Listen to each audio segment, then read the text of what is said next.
Every night, like clockwork, the Wandering Clocktower appeared in a new corner of the world, its massive gears and ticking hands mysteriously shifting through time. By day, it vanished, as if it had never been there at all. No one knew where it would appear next, or why it wandered so restlessly. But for a small group of friends, it became the key to unraveling a puzzle that spanned centuries. It all began one cool autumn evening when Kiran, a curious adventurer with an unshakable thirst for knowledge, stumbled upon a strange sight while exploring the dense forests near her hometown. The air around her shimmered, and from the mist emerged the towering silhouette of the clock tower. The light from the moon bounced off its polished silver surface, and the ticking of its clock echoed in her chest. She stepped forward, drawn by an irresistible pull.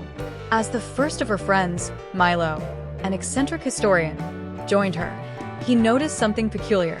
The clock's hands spun backward, casting shadows that whispered of forgotten epochs. When he touched the surface, a soft pulse ran through his fingertips, and the air crackled with energy.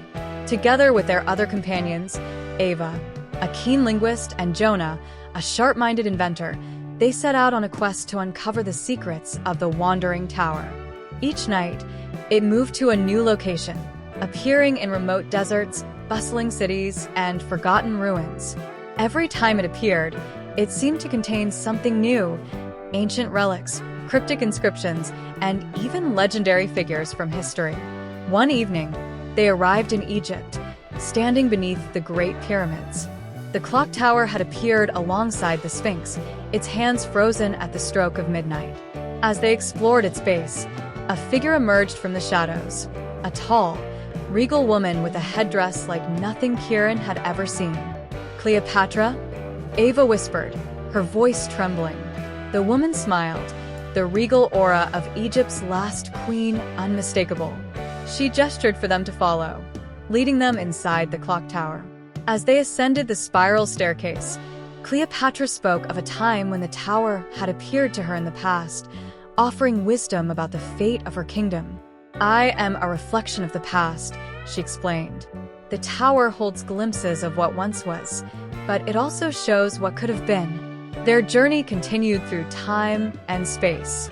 In medieval Europe, they met Leonardo da Vinci, who had once hidden his most prized inventions inside the tower. In the heart of ancient Greece, they found Socrates, who had debated the nature of truth with them, offering fragments of his wisdom.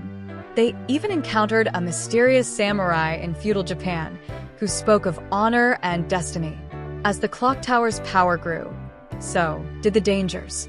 They realized that the clock tower's wandering nature was tied to an ancient force, the Keepers of Time, shadowy figures who wished to keep the tower's secrets hidden. With every step they took, the Keepers grew more determined to stop them, using history's greatest challenges to thwart their progress. But Kiran and her friends were undeterred. Armed with the knowledge and wisdom they had gathered from the figures they met, they deciphered the final riddle of the clock tower, hidden deep within its labyrinthine halls. When the last riddle was solved, the clock tower's clock finally stopped, and time itself seemed to stand still. They had uncovered the truth. The tower wasn't just a relic of history. It was a bridge between what was and what could be. It held the power to reshape history, not through force, but through understanding and knowledge. As the clock tower began to fade, leaving them standing on the shores of an unknown time, Kiran turned to her friends. "We've learned more than we could have ever imagined," she said. "But the greatest lesson is that the future is not written. It's up to us to decide what happens next." And as the final tick of the clock faded into the silence of the night, the group of friends stood together, ready for whatever mysteries the world and time had in store for them.